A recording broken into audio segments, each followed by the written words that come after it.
去年的800風災重創南台灣，民眾嘅減快高達新台幣220億。目前因為政府嘅統計，在後道理下扮演能力，募款嘅使用率係49.5%，也是含咗120都還蠻眾多。800風災發生到已經超過半年咧，災民嘅生活也漸漸嘅正常起來嘅。佢哋講好得有社會各界嘅捐款天數。有這個房子，我們是很滿意，有這些，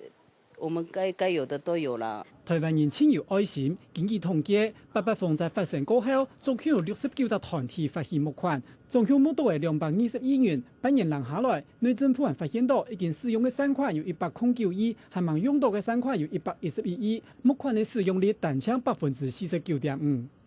依照公益捐募條例裏頭啊，他是說他們提出勸募所得的一個使用用途的一個計劃，那法裏頭是沒有框定說它多久，但是我們會依合理性來看，它是不是需要那麼久？對於政府監督善款的流向，聯合項目表示認同，不過要強調善款係沒有好好利用，做唔到用錢所圖來算。不是錢要花得很快才叫做有效益，因為錢要花得好，然後把事情做對，才是對重建最有幫助的。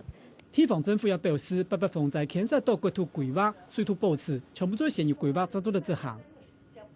這一些都需要一定的時程來辦理才行，因為否則如果不慎重處理，未來洪水再來，恐怕會有更大的傷害。民間團體支持內政府按照公益勸募條例，定期公布善款的使用情形，也呼籲捐款人做得定期了解捐款的流向，來確保捐款的愛心冇本人浪費掉。不過也強調，除了看數字，還要關心實際嘅執行嘅狀況。下個新聞綜合報道。